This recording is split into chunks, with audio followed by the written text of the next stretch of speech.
Hello, friends, and welcome back to Stories About Entitled People. But before we begin, best way to support our channel is to leave comments, like, and subscribe with a turned-on bell so you don't miss the new video every single day. Here we go. I am the owner, not your servant. I'm not very good at starting stories in a pretty way, so I'll just say it as it is. I never wanted to be a landlord. I wanted a normal childhood, a dad, a mom, college, maybe my own coffee shop. But life turned out the way it turned out. My name is Jessica. I'm 31 now, but this whole story started when I was about 26. A bit of background.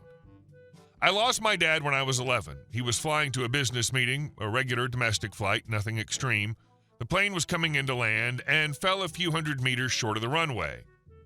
I remember that night, the phone call, my mom's no into the receiver, and how she just slowly sank to the floor in the hallway. My dad had a small company, something in between a contractor and a service firm. They handled small offices and shops, electrical work, minor repairs, installations. Not millions, but a stable business. For the first 2 years after his death, Mom desperately tried to keep the business going. She wasn't an entrepreneur by nature, and she also had me, a child she had to pull through life. She sat up at night over invoices, dirty delivery slips, client lists, quietly crying in the kitchen when she thought I couldn't see. Then one of Dad's former competitors showed up, also an old acquaintance. Let's call him Dave. He came in, sat at that same kitchen table, and said, honestly, "Listen, Sarah, I can see you're exhausted. This business runs on people, not just contracts. I can buy everything out fairly. You won't get rich, but you'll have a cushion and time to think about what to do next." Mom hesitated for a long time, but the business was going poorly. Clients were slipping away, employees were leaving, and she was living more and more on credit cards. In the end, she sold the business to him, not for millions, but enough to pay off debts and still have something left. Mom did what seemed smartest in the 2000s. She invested in real estate. She had a second small loan against our home, some money from the sale of the business, and she carefully bought a few houses and townhomes in different suburbs. Not mansions, normal, average rental homes. By 2005, she had 8 rental properties plus our family house. And then the diagnosis, glioblastoma. I remember the day she came back from the MRI. She had strange dizziness, speech issues. We thought it was stress. The doctor said, "There's a tumor. We need additional tests." Then glioblastoma. And then those phrases you never want to hear. Aggressive form. High-grade chemotherapy will be palliative. She didn't live even 3 months after the diagnosis. Those 3 months were one long fog. I was between hospitals and lawyers, between the morgue and the notary, between Mom's whisper, "You'll handle it," and my own, "No, I won't." I'd never held so much paperwork in my life. Wills, insurance, registrations, taxes, handover reports, powers of attorney. When it was all over, I was alone. Instead of a family, I had a set of keys, 8 rental houses, and our home. A place where every corner reminded me of Mom. The kitchen where she sat with a calculator, the chair where she slept sitting up after chemo. I couldn't stand those walls. I decided to sell our family house. The real estate agent Mom had worked with said it was normal. You don't have to torture yourself with memories. You have assets. You can just live in one of the rental houses. So I did. One of the families was moving to another state, and a nice house in a quiet HOA subdivision became available. I moved there. It seemed easier to me that way. I was way closer to several properties. It was simpler to keep an eye on things. There was an agent handling most issues, and I just signed what needed signing. And also, I thought nobody there knew me. I could just be some girl from the next house, not the kid who buried both parents before 30. Meeting Karen. If you've ever read HOA stories, you can already guess there was a classic Karen involved. Our subdivision had exactly that type. The HOA president, about 50, light-dyed hair, an eternally tense face, a decorative little dog on a leash, and an aura of, "I'm a goddess here." Her name was Marie, but for this story, I'll call her Karen. The first time she addressed me was when I was unloading boxes from my car. I was in sweatpants with a survival ponytail, tanned skin. I have my dad's Filipino roots, an old pickup loaded with boxes. "You can't leave trucks on the street for long," she said instead of hello. "We have standards. We don't want the neighborhood to look cheap. At first, she spoke to me slowly and clearly like I didn't understand English well. I'm just unloading and I'll move it, I said. I live at 23B. You live? She raised an eyebrow. Ah, a tenant, I see. She said the word tenant like she'd said flea. I brushed it off. I had my own depression, anxiety, grief. Honestly, I wasn't up for status wars. I just wanted peace. Poor people don't belong here. The next few weeks showed that Karen wasn't just a busybody, she was a straight-up power fanatic. She ran committees, meetings, newsletters, chats. She had rules for everything: trash, parking, grass height, curtain colors, mailbox type, Christmas light size. She treated me like background noise, a tenant neighbor, probably an immigrant living on someone else's money. At an HOA meeting, I went because I was curious about the rules, she allowed herself to say this. We need to raise standards, she said. If we let just anyone rent here, soon the neighborhood will turn into a cheap complex where poor people and newcomers, a glance at me, will be drying their blankets on fences. People laughed awkwardly. I sat there and went quiet. It hurt, but I didn't know how to respond. I was still in that state where getting out of bed in the morning already felt like an achievement. Then strange fines started arriving from the HOA. Your trash bin was left out longer than allowed. Non-compliant mailbox format. A guest car was parked too close to the curb. They looked official, but the amounts were absurd, and the wording was extremely Karenish. Since I was a tenant, all official HOA notices should have gone to the legal address of the owner, meaning my agent's mailbox. But these fines came straight to me, printed on a home printer, no official stamps, no copies to the management company. At first, I just tossed them into a drawer. My inner voice said, you're barely holding it together. You don't have to fight every neighborhood psychopath. But Karen didn't stop at paper. A particularly vile act. The last drop was my mother's memory. There was a small spot near the fence in the backyard where the morning sun landed nicely. I made a little flower bed there in Mom's honor. I planted her favorite yellow and white flowers and put a small stone plaque that read, "For Mom." Nothing loud, just a little bed and a stone. One day, I came back after a work shift. I was still working part-time as a barista because staying home was a bad idea. I needed a distraction so stupid thoughts wouldn't climb into my head. Mom taught me that the best way is work. So I came home after my shift and saw that my flower bed had been destroyed. The flowers were ripped out by the roots, the soil overturned, and the stone plaque was lying on the lawn. I just stood there staring while my brain caught up. In the mailbox was another letter, the same unofficial form. An unapproved flower bed not agreed with the HOA design committee violates the unified landscape style. Repeated warnings were ignored. An HOA board member, Mrs. Karen, last name, was forced to bring the yard into compliance with standards. In the event of a repeated violation, a $200 fine will be imposed. I'd never received any warnings, no official letters from the management company, nothing. She didn't just rip out some weeds. She walked into my yard, saw the "For Mom" plaque, and still destroyed the bed. Something just snapped inside me. I sat in that ruined flower bed and cried the way I hadn't even cried on the day of the funeral. This wasn't about the HOA anymore. This was personal. And when the tears ran out, what remained was emptiness and cold anger. Up to that point, I barely got involved in managing my houses. I had a real estate agent, Julie. She handled rentals, contracts, tenant checks, all that. I just signed documents. Some of the houses we rented out directly, some through MLS, some as long-term leases. I called Julie almost at night. Hi, it's Jess. Can you please... I took a deep breath.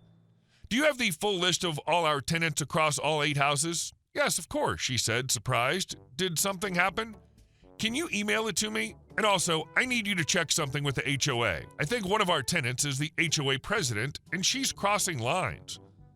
The next day we met in her office. Julie was around 40, calm, practical, with the kind of cool professionalism that really saved me back then.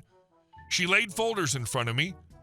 Here's the list of all the houses, she said. Addresses, tenants. I already checked it, and you're about to be very happy. I looked down and froze. One of the addresses in the same subdivision, literally 2 streets from me, listed the tenant as Karen, last name, lease term 12 months, end date in 20 days. I reread it several times. You're telling me that... I started. Yes, Julie nodded. She's renting from you.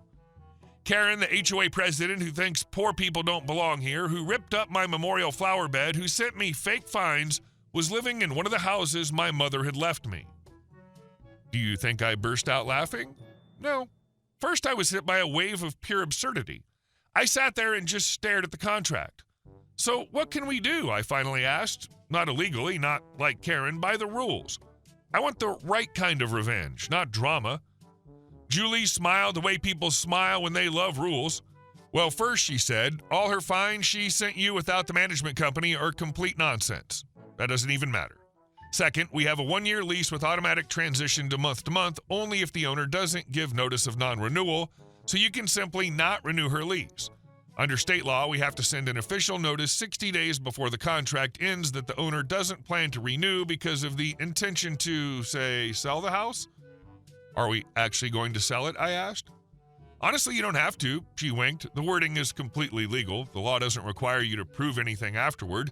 The key is timely notice, the deposit, and no discriminatory motives. And our motive is simple. The owner wants to manage her property at her discretion. And in my head, a word Reddit loves slowly took shape. Malicious compliance. Karen adores rules and standards, fine. We'd play by the rules, just not her imaginary rules, the real legal ones. Okay, I said, send her the official notice from my name with my full name as the owner. The official letter. Julie prepared a letter on the management company's letterhead, dry and formal. Dear Mrs. Karen, last name, we hereby inform you that the owner of the property at address, Jessica, my full name, does not plan to extend the lease agreement after its expiration on date. Due to the owner's intention to place the property for sale, you must vacate the premises by specific date, a bit less than a month away. Please contact our office to coordinate details regarding showings, as well as the procedure for returning your security deposit. Sincerely, Julie's name, licensed agent, on behalf of the owner, Jessica, last name. We sent it by certified mail with delivery confirmation. I wasn't even planning to be there when she received it. Imagining her face was enough. But fate had better plans. A few days later, I was coming home from the store when I saw a familiar mail truck near Karen's house. The mail carrier was handing her something to sign. Of course, she stepped out in her signature "I'm in charge here" uniform, leggings, a sweatshirt, house slippers, but with the expression of someone about to command a parade. I parked by my house and pretended to search for something in my trunk. The angle was perfect. She signed, tore the envelope open right on her porch, scanned the letter, and went pale. "What the?" she started, her voice rising instantly. "What is this nonsense? I'm not leaving anything. I'm the HOA president. I demand—" She stopped, rereading the owner's name. Her head lifted slowly as she looked down the street. I stood by my trunk with a carton of milk in my hand, pretending I had nothing to do with anything. The moment it dawned on her that the owner's name was mine was priceless. I watched her face go through every stage. Surprise, denial, anger. This must be a mistake. Fear. She almost jogged over to me. "Jessica," she said my name like she was just now realizing what it was. There's some mistake." She shook the paper. "It says you own the house at address. That can't be right. The owner is some investment group. I signed with an agent."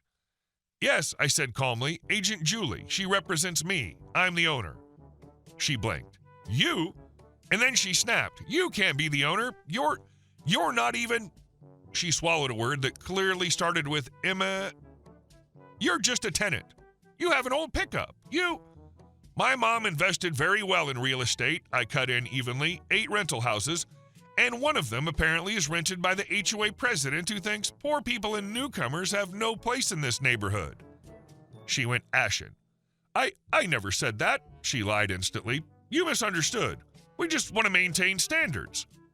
I looked at her hands, dirt under her fingers, garden dirt, the same kind I'd washed off my hands while gathering up the scattered soil from Mom's flower bed. "Like those standards when you ripped out my flower bed?" I asked quietly. "The one with a For Mom plaque?" She took a step back.